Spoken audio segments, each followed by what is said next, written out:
السلام علیکم ورحمۃ اللہ وبرکاتہ نحمد و نصلی علی رسول الکریم اما بعد اعوذ باللہ من الشیطان الرجیم بسم اللہ الرحمن الرحیم کل نفس ذائقۃ الموت صدق اللہ العظیم۔ جنوب کی ریاستوں تمل ناڈو، آندھرا اور کرناٹک اور بنگلور وغیرہ کے دینی دعوتی سفر کے درمیان ایک خبر دل پر بجلی بن کر گری۔ ویسے تو ناظرین اور سامعین، تاریخ عالم پر جب ہم نگاہ ڈالتے ہیں اور ورق گردانی کرتے ہیں تو یہ بات کھل کر سامنے آتی ہے کہ سفید دہر پر لرزہ بر اندام کر دینے والے بے شمار واقعات پیش آئے، نوع انسانی کے حواس باختہ بنا دینے والے ان گنت حادثات ظہور پذیر ہوئے، سینہ گیتی پر آلام و مصائب کے موسلادھار بارشیں ہوئیں، چمن بستی پر ابر غم کی گھنگور گھٹاؤں نے ہمیشہ اس دہر کو گھیرو رکھا۔ لیکن بعض واقعات ایسے ہوتے ہیں، حوادثات دورہ کی مصائب بارین دلوں سے صبر و سکون کی دولت چھین جاتی ہے، اور واقعتاً نالہ فغاں کا ارتعاش ایسا ہوتا ہے کہ سرور و نشاط کی فلک بوس چوٹیاں بھی کلفت اور اضطراب کے اس سیاہ بادل کے اثرات کو محسوس کیے بغیر نہیں رہتی۔ آج جس عظیم واقعے کی طرف میں آپ کو متوجہ کرنا چاہ رہا ہوں، جس پر دل کی کیفیات نے ایک دم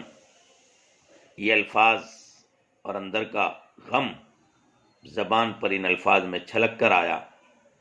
اپنے پرائے کے لیے یکساں تھا مہرباں، اپنے پرائے کے لیے یکساں تھا مہرباں، افسوس ایسا رہبر فرزانہ کھو گیا۔ اور میں آج یقیناً مجھے معلوم ہوا کہ دیوبند کی فضا میں ہلکی ہلکی بارش ہو رہی ہے، پورا علاقہ ایسا معلوم ہوتا ہے کہ مسکان چھین لی گئی ہو۔ تمہارے اٹھتے ہی یہ کیا ہو گیا محفل میں، تمہارے اٹھتے ہی یہ کیا ہو گیا محفل میں، چراغ ہیں تو مگر کیسے جھلملائے ہوئے۔ آج ہر طالب علم اور ہر عالم، مدارس اور مکاتب اسلامیہ اور ان کے فرزندان، بالخصوص نسبت قاسمیہ کے وہ شہ سوار اور علمبردار جو ساری دنیا میں علمی خدمات انجام دے رہے ہیں، ایک عالم ربانی اور علم و فضل، زہد و تقوی اور علوم الہیہ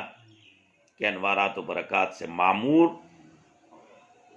اور معمور شخصیت، استاد العلماء، فقیہ النفس، وہ درویش صفت انسان، علم و حدیث کا آفتاب و ماہتاب، علم و فقہ کی گہرائی اور گیرائی میں اس وقت میں اپنے اکابر کا عکس جمیل حضرت مولانا مفتی غلام نبی صاحب کشمیری آج زبان بڑے لڑکھڑاتے ہوئے انداز میں اللہ کی تقدیر پر یقین اور اللہ کے فیصلوں پر صبر کے ساتھ یہ کہنے پر مجبور ہے: نور اللہ مرقدہ۔ وہ ذات ایک انجمن تھی، اور سچی بات یہ ہے ناظرین اور سامعین، اللہ تبارک و تعالی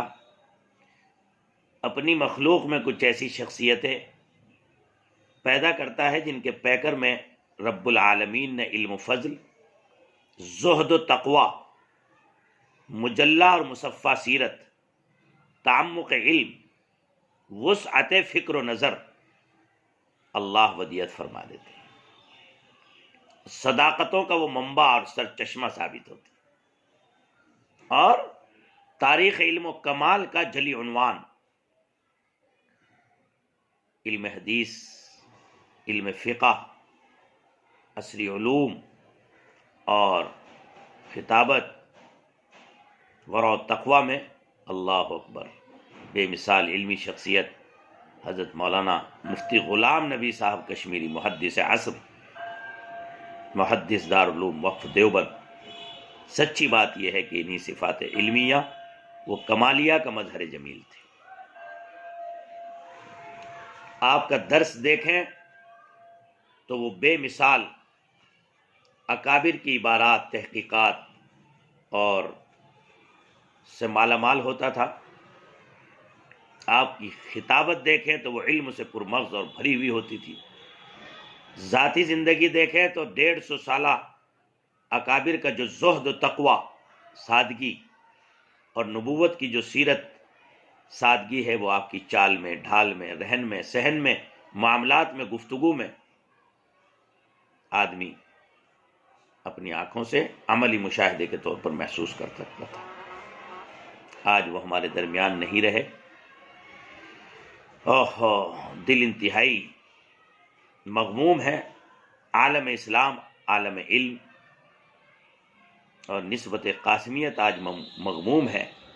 کہ ایک ایسے فرزند صالح کو کہ جس نے ہر محاذ پر، ہر شعبے میں، تدریس کا شعبہ ہو، خطابت کا شعبہ ہو، تصنیف و تالیف کا شعبہ ہو، ہر شعبے میں آپ نے اپنے خداداد صلاحیتوں کا عطر بیزیاں کی. اور سچی بات یہ ہے کہ عشق و وفا کی آپ نے ایسی خوشبو بکھیری، یقیناً تمام اکابر آپ کی طرف، آپ کی خدمات کی طرف محبت کی نگاہ سے دیکھ رہے ہوں گے. آپ کے کلام میں ایسی سادگی اور ایسی مقناطیسیت اور ایسی دلاویزی تھی کہ سننے والا آپ کے سحر انگیزی سے نکل نہیں پاتا تھا. جو لوگ لفظوں کے معنی اور مفاہیم سے نا واقف ہوتے تھے، ان کا ذہنی وجود بھی ان کے کلام کے بحر ذخار کے آبشاروں میں ڈبکیاں لینے لگتا تھا. اور نجی ملاقاتوں میں ہم نے خوب دیکھا، جب ان کے دارالعلوم اشرفیہ دیوبند میں جب حضرت کے ساتھ بیٹھنے کا، صحبت کا اتفاق ہوتا اور آپ اصاغیر ہم جیسے طالب علموں کی حوصلہ افزائی کے لیے اپنے وقی کلمات سے اور چٹکیوں میں جو بڑے بڑے مسائل کو آپ حل کیا کرتے تھے، اللہ اکبر، ایسا محسوس ہوتا تھا کہ اللہ نے آپ کو واقعی علوم قاسمیت کا بحر ذخار بنایا تھا. ہائے ہائے، آج وہ ہمارے درمیان نہیں رہے. میں پوری قاسمی برادری سے، علماء سے، طلباء سے اپیل کرتا ہوں کہ اپنی مخصوص دعاؤں میں، ایصال ثواب میں اور زیادہ سے زیادہ ان کے لیے محافل منعقد کی جائے، ان کی ذات کے ہر جلی عنوان کو کھولا جائے تاکہ وہ ہمارے لیے مثل مشعل راہ ثابت ہوں. اور جس طرح سے وہ اسلاف کے ذہنوں میں جاگزی تھے اور ان کو ہر اللہ کے بندے، بڑے اکابر ہمارے قدر و منزلت کی نگاہ سے، عظمت اور رتبے کی نگاہ سے دیکھتے تھے، ہمارے اخلاف آنے والی نسلیں بھی، آنے والی نسلوں کے لیے بھی وہ قابل تقلید ایک نمونہ ثابت ہوں. یہی ان کی روح کو سچا خراج عقیدت ہے. اور وہ جس مشن پر، جس نہج پر اور جس جد و جہد اور جس درویش اور فقیری گویا زندگی، زہد و تقوی کی زندگی انہوں نے گزاری، وہ ہمارے علماء کے لیے سرمہ بصیرت ہے. دل کی گہرائیوں سے دعا کرتا ہوں اللہ ان کے اولاد و احفاد کو، وارثین کو، اور جو ان کے ہزاروں لاکھوں وارثین ہیں، جو علمی فرزندان ہیں، اللہ ہم سب کو صبر جمیل عطا فرمائے. کس سے تعزیت کریں، کس سے نہ کریں، ہر ایک اس پوری وادی میں غمگین محسوس ہوتا ہے. آج وادی کی پہاڑیوں پر بھی یقیناً غم کے اثرات اور غم کی برف باری ہو رہی ہوگی. اللہ اکبر، اللہ اکبر، اللہ اکبر. موت العالم، موت العالم کا حقیقی مصداق ایک عالم ربانی آج ہمارے درمیان سے رخصت ہو گیا. اے اللہ، ہم تیرے فیصلوں پہ راضی ہیں اور دل کی گہرائیوں سے دعا کرتے ہیں اللہ حضرت اقدس نور اللہ مرقدہ کی قبر مبارک پر کروڑوں کروڑوں رحمت برسائے، کروڑوں کروڑوں رحمت برسائے. پوری عالمی برادری، قاسمی برادری کی طرف سے اور اللہ اپنی شان حضرت والا کی خدمات جلیلہ پر اللہ اپنی شان نعم بدلہ عطا فرمائے اور آپ کو اپنی جوار رحمت میں جگہ عطا فرمائے۔ فجزاکم اللہ خیرہ۔ السلام علیکم ورحمۃ اللہ وبرکاتہ۔ طالب دعا محمد سالم اشرف قاسمی، خادم الطلبہ، دارالعلوم اشرفیہ دیوبند۔